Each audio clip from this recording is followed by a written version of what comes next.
Hello students, today we discuss about the next properties of laser light, that is called population inversion and pumping process। ये content लेंगे हम लोग population inversion, इसका mechanism क्या है laser light के production में, ये इस लेक्चर में हम लोग एक्सप्लेन करेंगे। इससे पहले एक्सप्लेनेशन किए थे Einstein coefficient, spontaneous emission, stimulated emission और इंड्यूस्ड एब्जॉर्प्शन के बीच क्या रिलेशन है। अब हम लोग एक कंटेंट लेंगे जिसका नाम है पॉपुलेशन इन्वर्जन।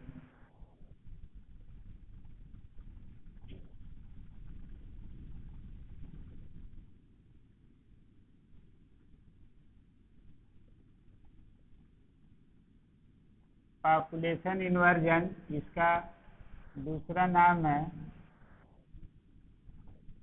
Inverted mode.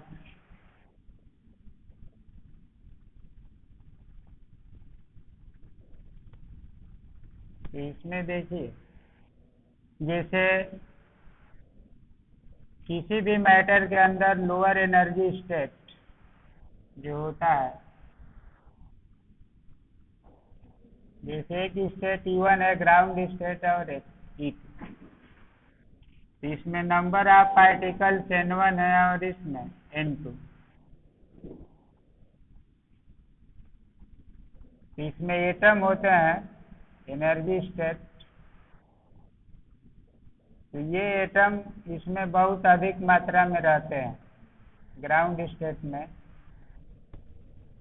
ऐसे रहेंगे, और अपर लेयर जो होता है इसमें कम होते हैं।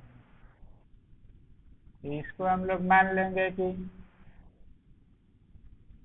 अपर लेयर है और ये ग्राउंड लेयर या स्टेट है। अब ये इसमें एटम्स हैं। अब यहाँ पर N1 ग्रेटर देन होता है N2। N1 का अमाउंट N2 से अधिक रहेगा और इसमें एटम कम होंगे। ये भी एटम है। अब इनका एटॉमिक डिस्ट्रीब्यूशन का फार्मूला होता है, देखिए इसमें जो फार्मूला लगता है कि कितना नंबर ऑफ एटम होंगे, तो यहाँ पर N2 इक्वल टू N1 होता है और e⁻ delta E upon kT, ये बताया गया बोल्ट्जमान का फार्मूला पीछे भी यूज हुआ है। तो एटम की संख्या को बताता है। देखिए किसी भी एटम में in the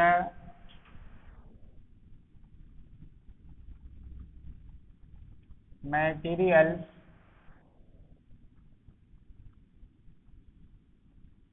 atoms are distributed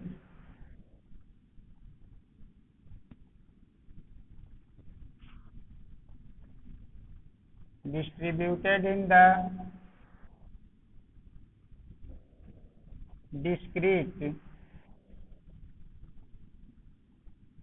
energy states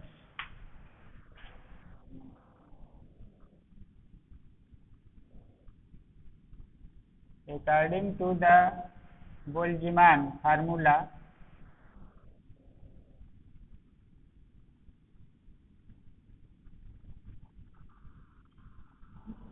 Boltzmann formula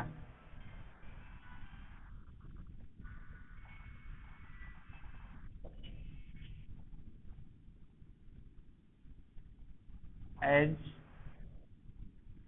Boltzmann का फार्मूला है number of atom in the upper energy state equal to number of atom in the lower state और minus delta E upon kT। तो यहाँ से हम लोग लिख सकते हैं N2 upon N1 equal to e⁻ delta E upon KT। इतना लिख सकते हैं हम लोग इसको। अब देखिए इसकी वैल्यू होगा N2/N1 इक्वल टू, इसको हम लोग e का पावर x, -x का फार्मूला होता है जैसे 1 - x प्लस इस रूप में बढ़ता है, तो इस फार्मूला के रूप में इसको सॉल्व कर दिया जाए तो ये होगा 1 - ΔE/KT और प्लस डॉट डॉट जो टर्म मिलेगा। तो इसमें एनर्जी इंटरवल बहुत स्मॉल होता है और ये KT लार्ज होता है, तो हायर टर्म को छोड़ सकते हैं इसमें। अब इसको हम लोग लिख सकते हैं N2 - N1 1 - ΔE/KT। अब देखिए ये जो 1 माइनस समथिंग है तो ये वैल्यू लेस देन क्या आएगा 1, ये लेस देन क्या मिलेगा 1, यानी N2/N1 लेस देन 1, तो यहाँ से मिलेगा कि N2 लेस देन N1। इसका मीनिंग है कि लोअर एनर्जी स्टेट में नंबर ऑफ एटम्स अधिक रहेंगे और अपर स्टेट में कम रहेंगे। तो इसका मीनिंग है कि lower energy states are more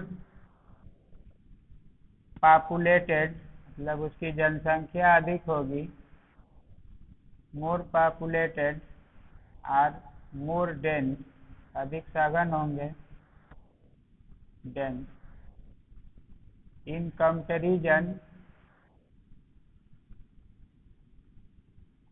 comparison to upper state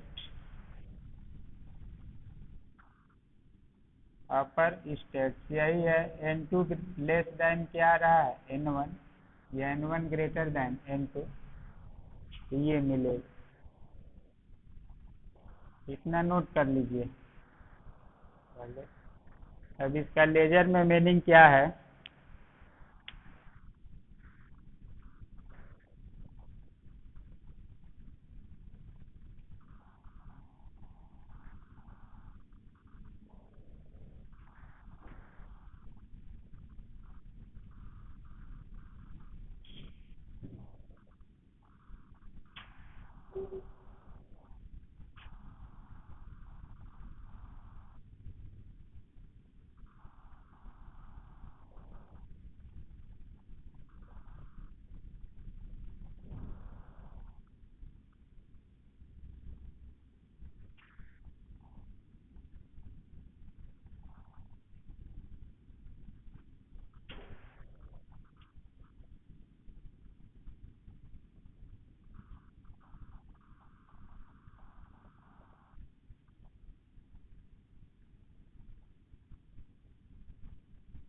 तो इसमें जो अब अगला डिस्कशन हम लोग यही करेंगे कि लोअर स्टेट में नंबर ऑफ एटम्स अधिक होंगे और अपर स्टेट में कम होते जाएंगे, एक्सपोनेंशियली डिक्रीज करते जाते हैं।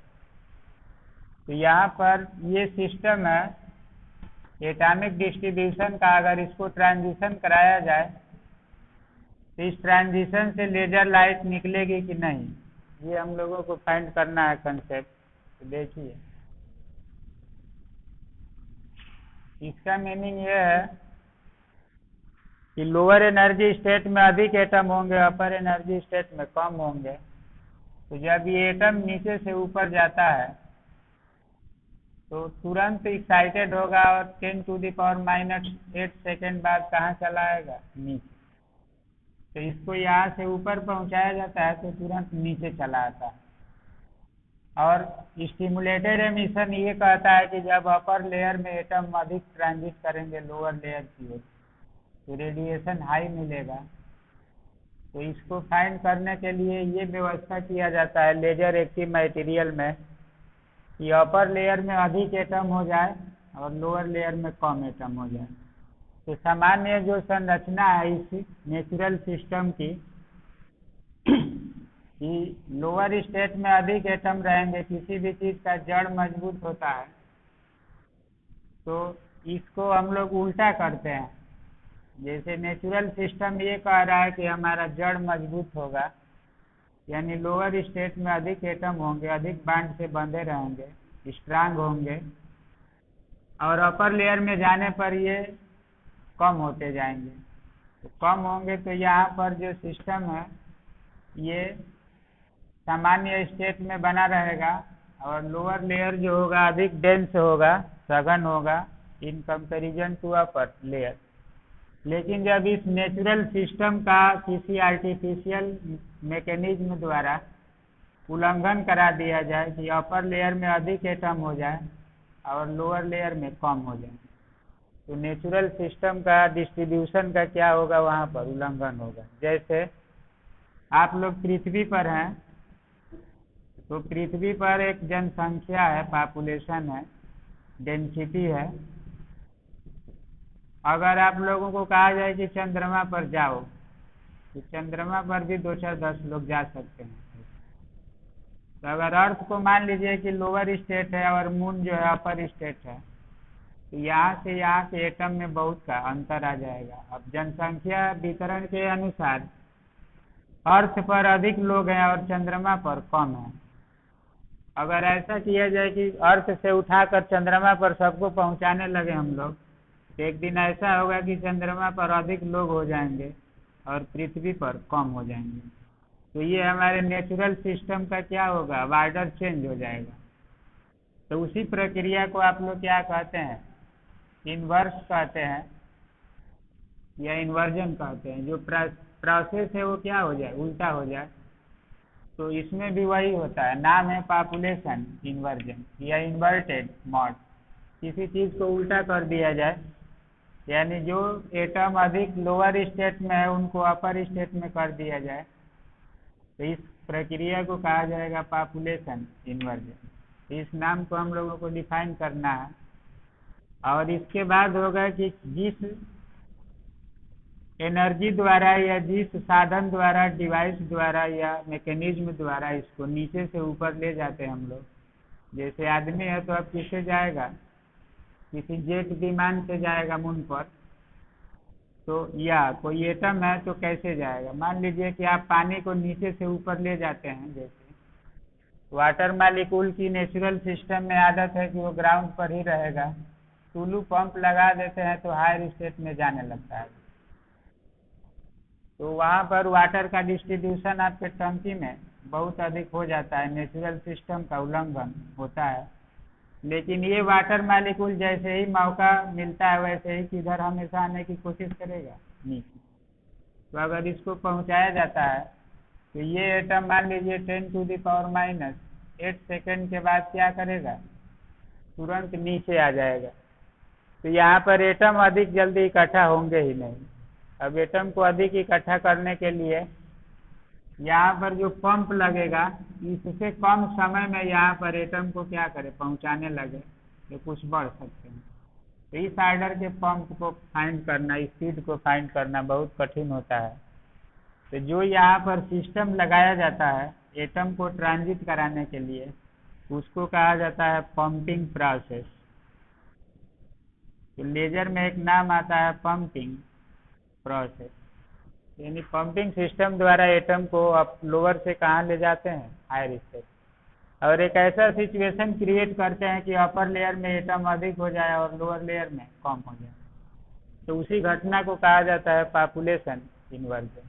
तो ये नाम एक्सप्लेन करना है। तो बोल्ट्जमान फार्मूला यही कहता है कि N2 लेस देन N1, यानी किसी भी अपर लेयर में number of atom in comparison to lower state हमेशा कम रहते हैं। तो ये आपका सामान्य वितरण होगा, और इसको उल्टा करने की प्रक्रिया को कहा जाएगा पॉपुलेशन इन्वर्जन, जनसंख्या उत्क्रमण।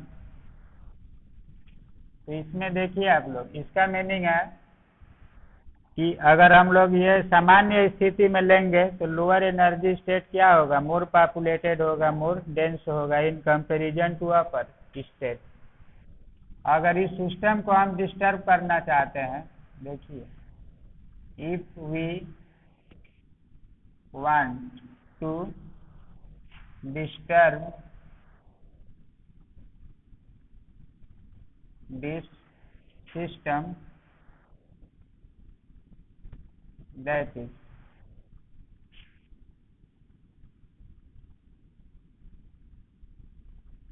population of atoms are raised, ऊपर उठाते हैं, from lower to upper state, lower to upper state, such a way that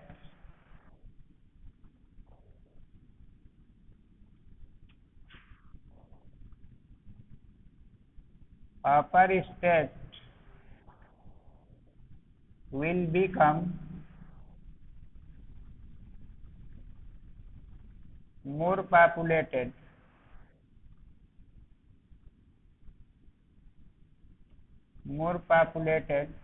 or more dense in comparison to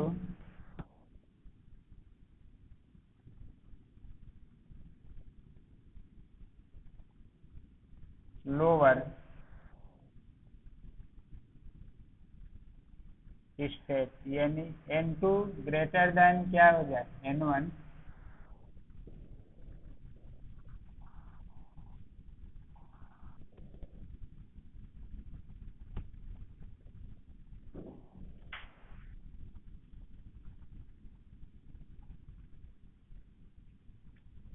n2 greater than n1.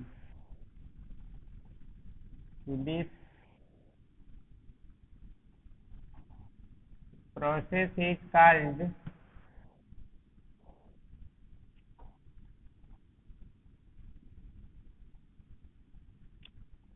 inverted mode of atoms,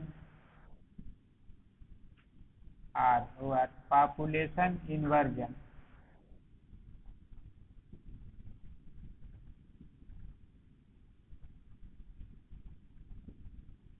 Population inversion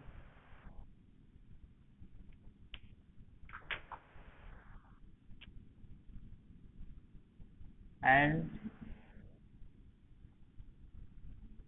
help us in the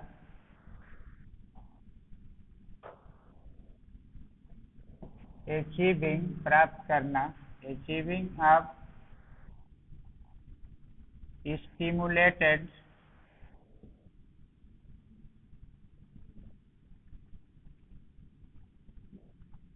emission, stimulated emission of radiation.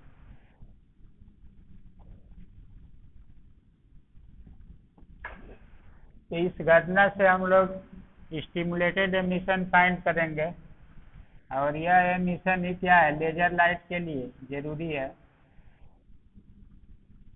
Such radiation is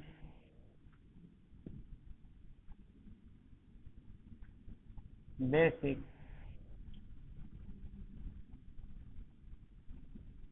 requirement of production of laser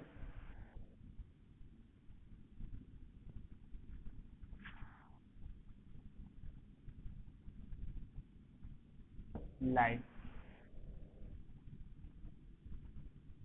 तो इसमें laser light का ये origin होगा।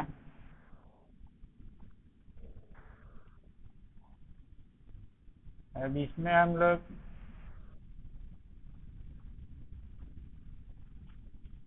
जैसे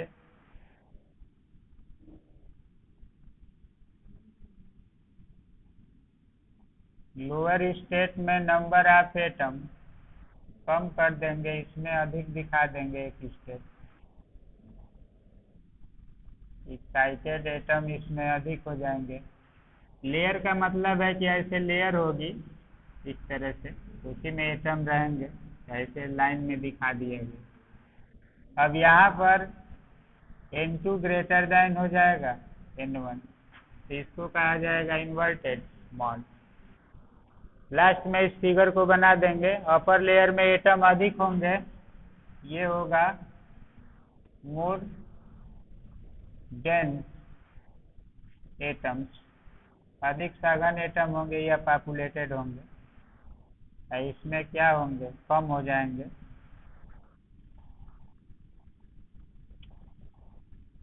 atom तो lower layer से अपर layer में atom अधिक हो जाते हैं, इसी घटना को कहा जाता है पॉपुलेशन इन्वर्जन। अब यहाँ से जो ट्रांजिशन होगा, जंपिंग होगा एटम का लोअर स्टेट में, तो बहुत अधिक मात्रा में एनर्जी निकलेगी। अब ये सभी एक्साइटेड एटम है, जब लोअर स्टेट में आएंगे तो उस समय हाई अमाउंट में एनर्जी निकलेगी, एच न्यू ऐसे। तो यहाँ से एच न्यू का प्रोडक्शन होने लगे, हाई अमाउंट में निकले।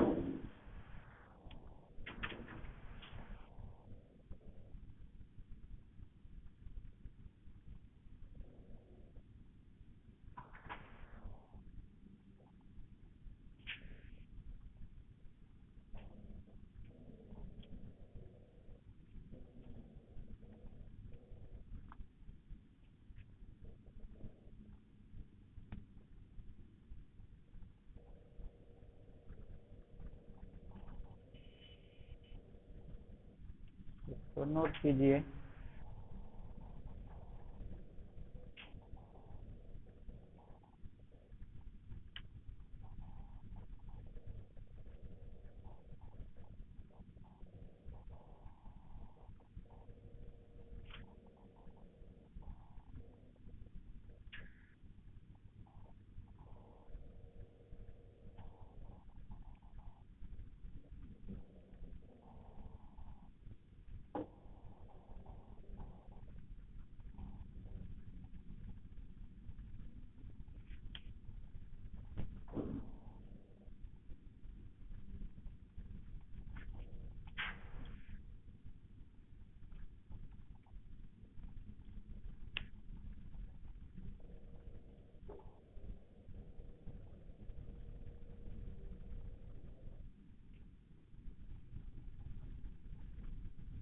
अब इसमें देखिए नेक्स्ट प्रॉपर्टी हम लोग एक्सप्लेन करेंगे,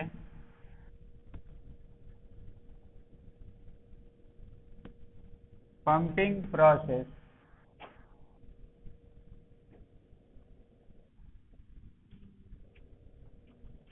पंपिंग प्रोसेस, लेजर में एक नाम आता है पंपिंग प्रोसेस।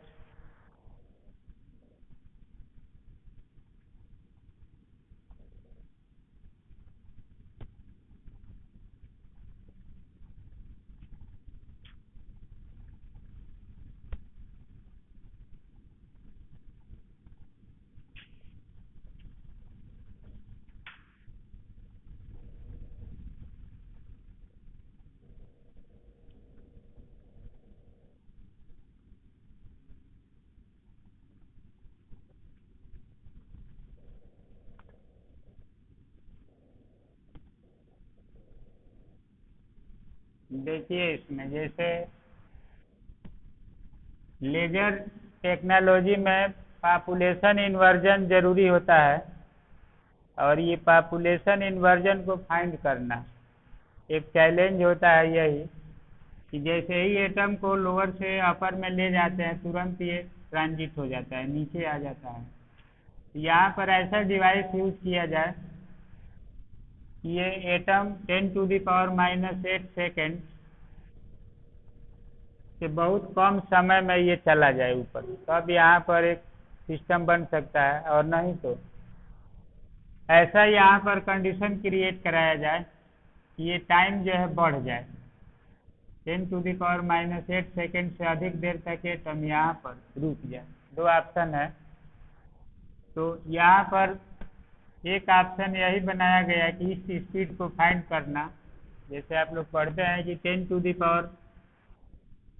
स्पीड से लाइट चलती है, तो इस स्पीड को फाइंड करना मानव के लिए जल्दी संभव नहीं है। वो जेट ऐसा नहीं बना पाता है जो या विमान या हेलीकॉप्टर, एरोप्लेन या कोई भी गाड़ी जो इस स्पीड से चले, ये पॉसिबल नहीं है।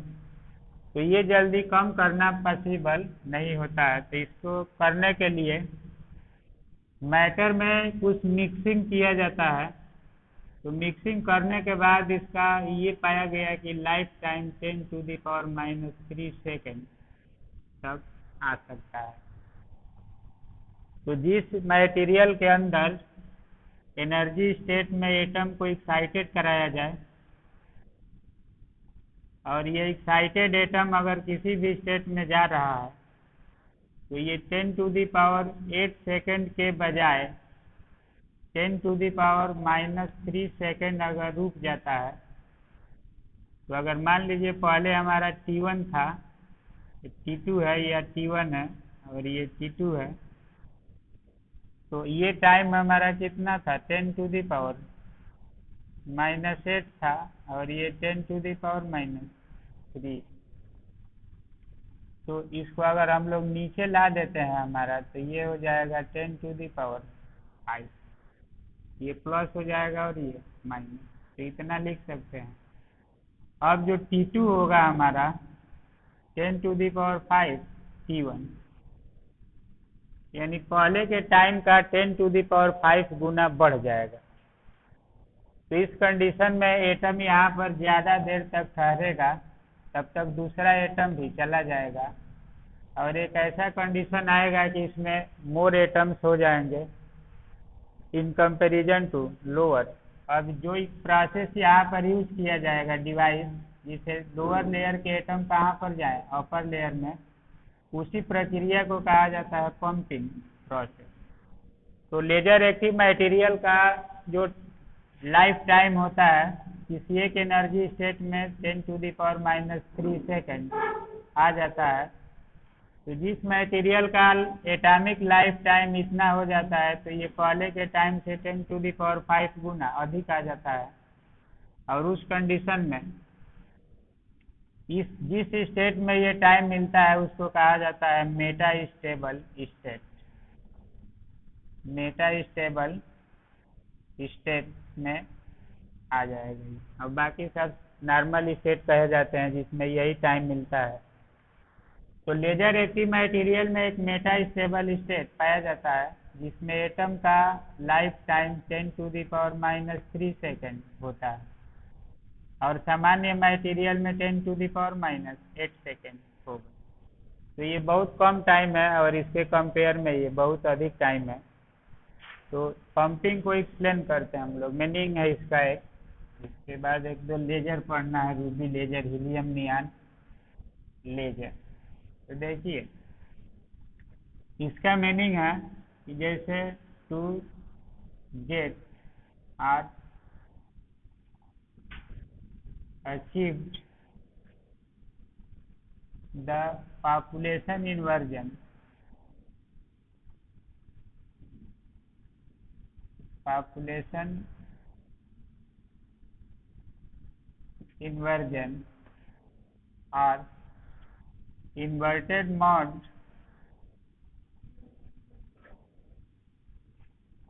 of atoms in the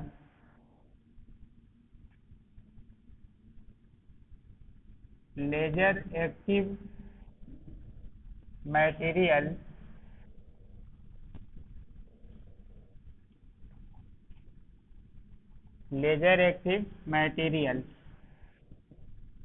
it is required to raise the atoms from lower to upper states, lower to upper states। तो इसमें लोअर से अपर स्टेट में ले जाना क्या होगा, जरूरी होगा। अब देखिए यहाँ पर मिलेगा दोज डिवाइसेज आर कॉल्ड, या those devices are called pumping process which help us the transfer of atoms from lower to upper energy states, from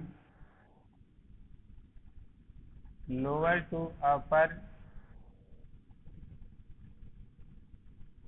energy state. तो जो पंपिंग सिस्टम होगा वो एटम को लोअर से कहाँ ले जाएगा, अपर में ट्रांजिशन कराएगा, यानी ट्रांजिशन के लिए रिक्वायर्ड डिवाइस जो होगी वही कहलाता है पंपिंग। तो यहाँ पर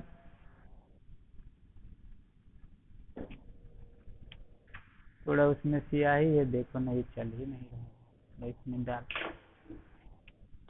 pumping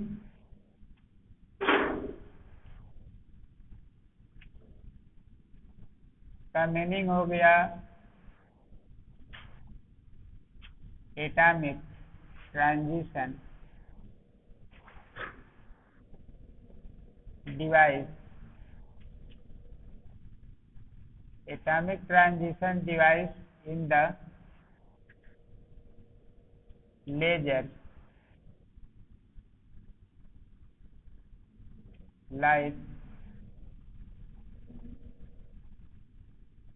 production system। Laser light production system में पंपिंग का मीनिंग यही है। पंपिंग जो होगा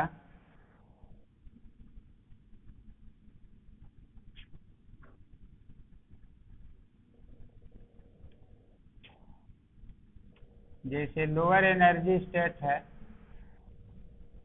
तो इसे पंपिंग प्रोसेस यूज किया जाएगा, यहाँ से एनर्जी दिया जाएगा। तो ये लोअर लेयर के एटम अपर लेयर में उस एनर्जी को एब्जॉर्ब करके या रिएक्शन करके जाएंगे, तो यहाँ पर एटम बढ़ने लगेंगे।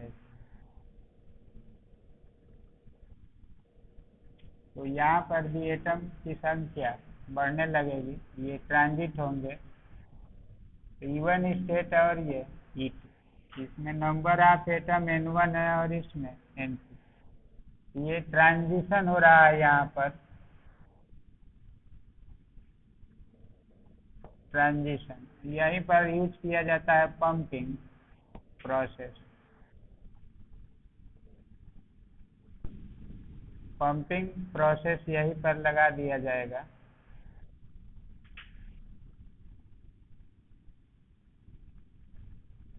पंपिंग प्रोसेस इनपुट यहीं से दिया जाएगा एनर्जी। तो अपर लेयर से ये लोअर से अपर में जाएंगे एटम।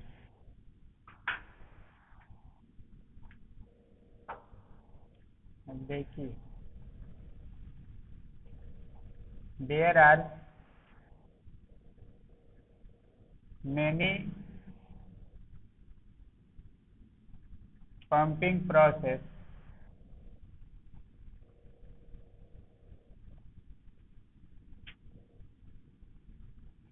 like pumping process कई तरह के हैं।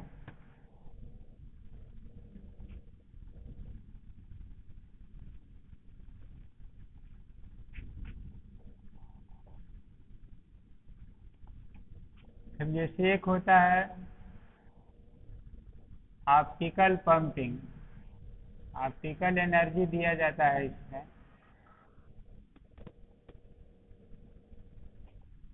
एक होता है इलेक्ट्रिक डिस्चार्ज पंपिंग, इलेक्ट्रोड का यूज किया जाता है। एक होगा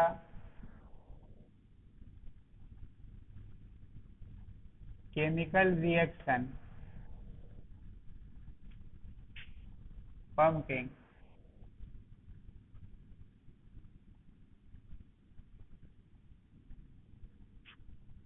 इसी तरह से semiconductor,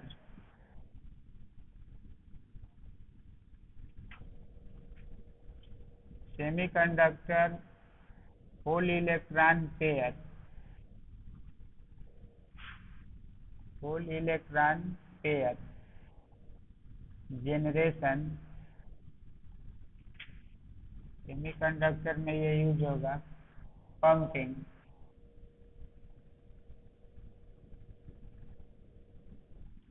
plasma recombination pumping,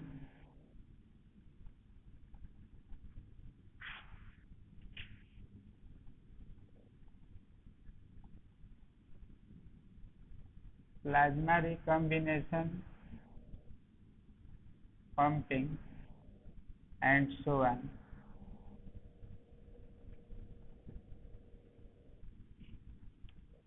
and so on।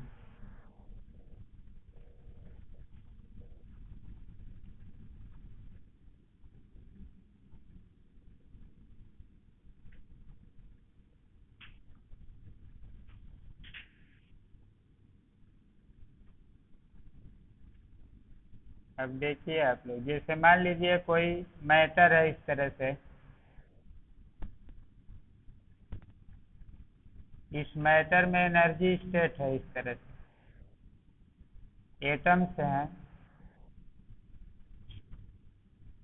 और इस मटेरियल को लाइट एनर्जी सप्लाई किया जाए, जैसे फ्लैश लैंप से जोड़ दिया जाए और इस तरह से इसको हीट किया जाए,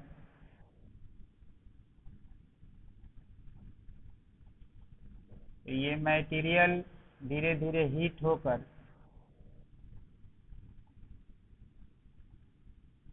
अपने एटम को एक्साइट करेगा। ये मान लीजिए यहाँ से हम लोग एक साइड से इनपुट दे रहे हैं इसको कोई एनर्जी, और एक साइड से एनर्जी यहाँ पर क्या होगी, इमिट होगी।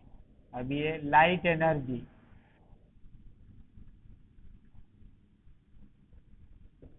जैसे फ्लैश लैंप है, मतलब इसका मीनिंग होगा कि फ्लैश लैंप्स हैं, ऐसे ऐसे लैंप्स हैं जो अल्ट्रा वायलेट रेज भी क्रिएट करते हैं, हाई फ्रीक्वेंसी की लाइट एनर्जी दे देंगे, तो ये एटम जो होंगे मैटर में ये एक्साइट होने लगेंगे, नीचे से कहाँ जाने लगेंगे, ऊपर। तो ये एनर्जी जो दिया जाता है इसको कहा जाता है ऑप्टिकल पंपिंग। तो इसका नाम क्या हो जाएगा, जिस एनर्जी द्वारा ये ट्रांजिट हो रहा है इसको हम लोग क्या कहेंगे, ऑप्टिकल पंपिंग।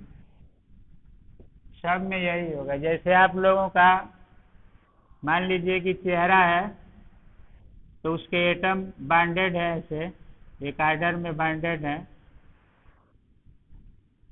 और इनके बीच में गैपिंग दिखाई न दे, तो आप लोग सुंदर दिखने के लिए क्रीम लगा लेते हैं, एटम के बीच का सेपरेशन न हो।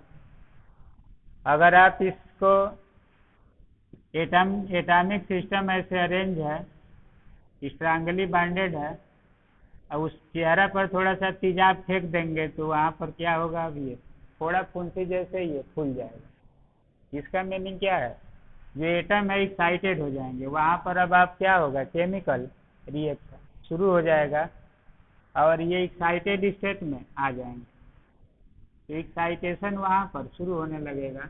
तो एक एग्जाम्पल लिया गया, उसी तरह से किसी चीज़ को हीट किया जाए, जैसे वाटर मालिक्यूल चुपचाप बैठे हैं अपने अपने सोसाइटी समाज में, जब आप लोग इसको गैस चूल्हा पर बर्तन में रह करके और गर्म करने लगते हैं तो ये एक्साइटेड होंगे, अपने आर्डर को क्या करेंगे, अब छोड़ देंगे, इनकी काइनेटिक एनर्जी बढ़ने लगेगी, हायर स्टेट में चले जाएंगे।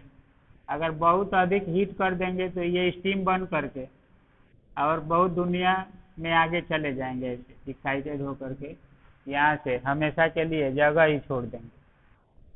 तो एक्साइटेशन या पंपिंग का मीनिंग यही है कि मैटर को, अब यहाँ पर है कि एटम को ऐसा नहीं करना है कि वो यहाँ से चला जाए कहीं दूसरे जगह, मैटर में ही रहे, लेकिन एनर्जी अपना स्टेट क्या कर ले, चेंज कर ले। तो इसी प्रक्रिया को कहा जाता है पंपिंग प्रोसेस। तो एक कोई ये बना दीजिए, इसमें नाम लिख दीजिए। कभी कभी देता है कि नाम देकर पूछ देगा कि पंपिंग प्रोसेस न कहकर कहेगा कि ऑप्टिकल पंपिंग क्या है या कोई भी पंपिंग। तो एक बार पूछा था, तो ऑप्टिकल पंपिंग का मतलब है कि हम कौन सा एनर्जी दे देंगे वहाँ पर, light energy, flash lamp light energy दे दिया जाएगा, तो क्या बन जाएगा, ऑप्टिकल पंपिंग। ये आगे पढ़ेंगे, अब इतना लिख लीजिए। टाइम हो गया, हाँ तो ठीक है, टाइम हो गया, तो ये भी इतना लिख लिए ना सब लोग। तो देखिए, इसमें हम लोग पंपिंग प्रोसेस के लिए कोई भी सिस्टम अप्लाई कर सकते हैं, अलग अलग लेजर मटेरियल के लिए अलग अलग ही होता है। जैसे कोई क्रिस्टल है तो उस पर ऑप्टिकल पंपिंग का यूज किया जाएगा। और पंपिंग का मीनिंग है कि लोअर लेयर के एटम को अपर लेयर में पहुंचाना और पॉपुलेशन इन्वर्जन को गेन करना। यही दो प्रॉपर्टीज हम लोग इस लेक्चर में एक्सप्लेन किए। अब इससे आगे पढ़ेंगे हम लोग रूबी लेजर और helium neon laser, characteristics of laser. ये सब अगले लेक्चर में एक्सप्लेन होगा। तब तक के लिए ओके, थैंक यू।